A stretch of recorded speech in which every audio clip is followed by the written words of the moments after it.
Hello, আসসালামু আলাইকুম everyone. আমার এই ব্লগটা কিন্তু শুরুই হয়েছে পুরো তাজমহল যেদিন ঘুরেছিলাম ওই দিনটি নিয়ে। তো আমরা সকাল 4:30টায় উঠেছিলাম, উঠে আমি তাড়াতাড়ি রেডি হয়ে গিয়েছিলাম। আর যেহেতু আমি খুব একটা সাজগোজ করি না, তাই খুব অল্পের মধ্যেই সাজটা সেরে আর কি বের হয়ে গেলাম। আর না, শুধু কিন্তু মেয়েরাই সাজে না, আমার ভাইরাও কিন্তু একদম কম যায় না সাজুগুজুতে। আমি যখন এডিট করছিলাম তখন 5:36 বাজে, তো 5:30 বাজে আমরা তখন বের হয়েছিলাম। মানে এত সকালবেলা তাজমহলের মর্নিং মানুষ কিন্তু রাস্তা তাজমহলের জন্য যাইতেছে।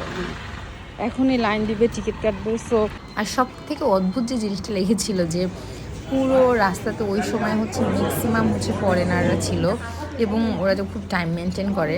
আমরা 4:30 নাগাদ ঘুরতে বসছি, ফ্রেশ ট্রেশ হয়ে রেডি হয়ে লাইনে দাঁড়ানো সব কিছু আর কি। আর যারা বাংলাদেশি আছেন তারা ট্রাই করবেন অবশ্যই ফরেন যে টিকিটটা ওটা নিতে, বিকজ আমরা কিন্তু সার্কভুক্ত দেশে, ওদের জন্য আলাদা টিকিটের একটা প্রাইস আছে, আর হচ্ছে যারা ফরেনার সার্কের বাইরে তাদের জন্য আলাদা প্রাইস আছে। সো কেউ আমাকে দেখে কিন্তু অনেকেই মনে করতেছিল যে আমরা হচ্ছে মানে রেগুলার ইন্ডিয়ান, বাট এই কাজটা কেউ করবেন না। যে যেখান থেকে এসেছে সে ওই নিয়ম অনুযায়ী টিকিটটা কেটে নেবে। আমি তাজমহলের টিকিটের প্রাইস স্ক্রিনে দিয়ে দিব। তো তাজমহলে ঢোকার সময়টা কিন্তু সবাই ভিডিও করে, আর আসলেই ভিডিও করার মতো ছিল। আমি না খুব তাকিয়ে দেখছিলাম যে এত বছর আগের একটা জিনিস এত সুন্দরভাবে রেখেছিল এবং অদ্ভুত রকম একটা ভালো লাগা কাজ করছিল। আসলে ছবিতে যেটা আমরা দেখি তার থেকে কিন্তু তাজমহলের সামনাসামনি ব্যাপারটা খুবই সুন্দর, খুবই।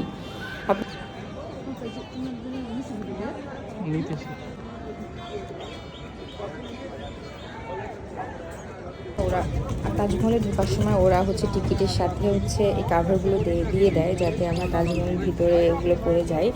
আর তাজমহলের ভিতরে কিন্তু কোনো ছবি ফটো সব কিছু না চালাও, বাট ওদের এই পিছন সাইডটা খুবই সুন্দর, যেটা যমুনার সাইডে ছিল।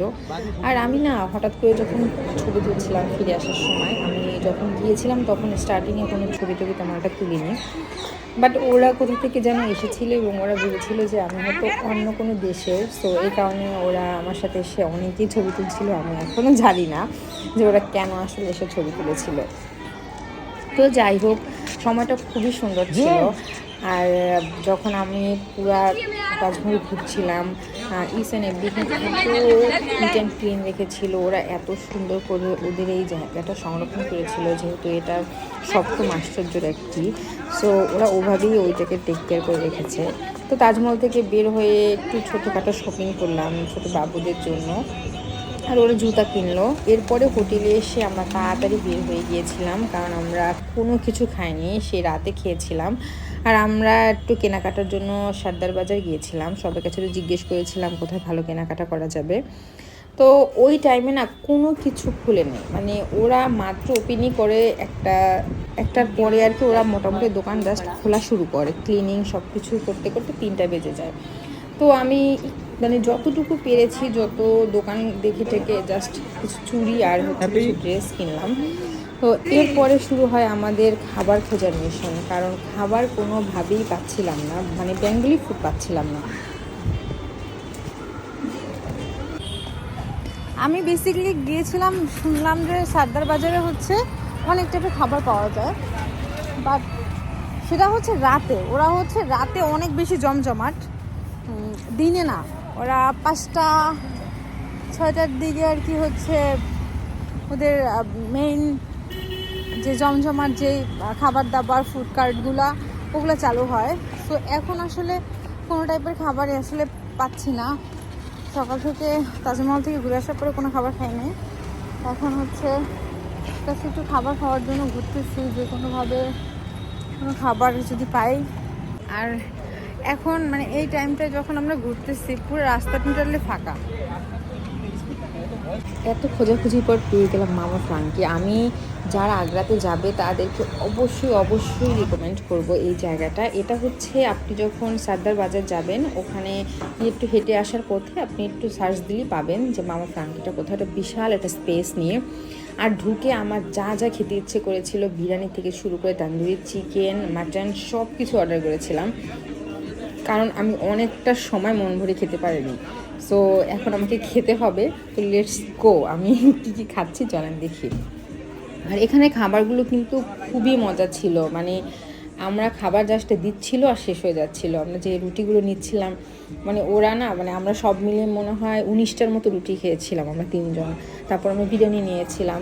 তো যাই হোক, এত মজার খাবার খাওয়ার পরে আমি হয়তো মানে ওদের যে জিনিসটা সব থেকে মনে রেখে খাবো সেটা হচ্ছে ওদের ড্রিঙ্কসগুলো। মানে আমরা প্রায় প্রথম একটা নিয়েছিলাম আর তারপরে 5টা মানে নতুন নতুন স্বাদের ড্রিঙ্কস অর্ডার করেছিলাম।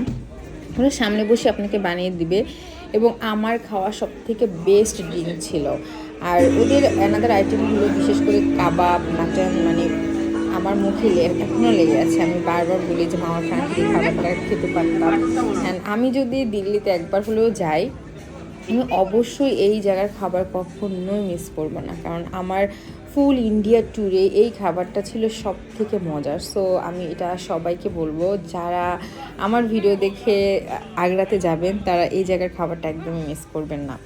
তো এই খাবার দাবার পরে হচ্ছে আমাদের কিন্তু অনেক মানে বিশাল একটা জার্নি করতে হবে, কারণ আমাদের 5টার সময় হচ্ছে আগ্রা ক্যান্ট থেকে একটা ট্রেনে উঠতে হবে যেটা দিল্লিতে, আর সেটা প্রায় 4.5 ঘন্টা একটা জার্নি ছিল। এই যে দেখেন, আমরা অনেকগুলো ড্রিঙ্কস নিয়েছিলাম। আমি কেন যেন ভিডিও এডিট করার সময় দেখি যে আমি ওইগুলোর কোনো ভিডিও নিইনি। তো যাই হোক, খাবার খেয়ে বের হয়ে গিয়ে হোটেলে গিয়েছিলাম। আর আমি আগেই বলেছিলাম যে আমাদের হোটেলের ব্যবস্থাটা এত ভালো ছিল যে ওরা আমাদের সমস্ত ব্যাগ মানে খুবই সুন্দরভাবে রেখেছিল। আর এই যে সেই সুন্দর হোটেল, এবং এত কম প্রাইসে এত সুন্দর একটা হোটেলে থাকবো, মানে আমি জানি না, আমার এত ভালো লেগেছিল এই হোটেলের পরিবেশটা। তো ওখান থেকে সরাসরি চলে আসলাম আগ্রা ক্যান্ট স্টেশনে, রেল স্টেশনে। সো আমরা বারবার মানে আমাদের স্টেশনটা চেঞ্জ হচ্ছিল, কারণ মানে আমাদের ট্রেনটা কোথা থেকে উঠবো এটা চেঞ্জ হচ্ছিল বারবার।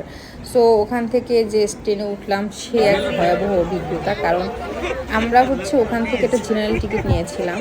তো এই জেনারেল টিকিটে দিল্লি পর্যন্ত এই অবস্থা, বা দিল্লির পর একদমই নর্মাল, দিল্লির পর তেমন ভালো থাকে না।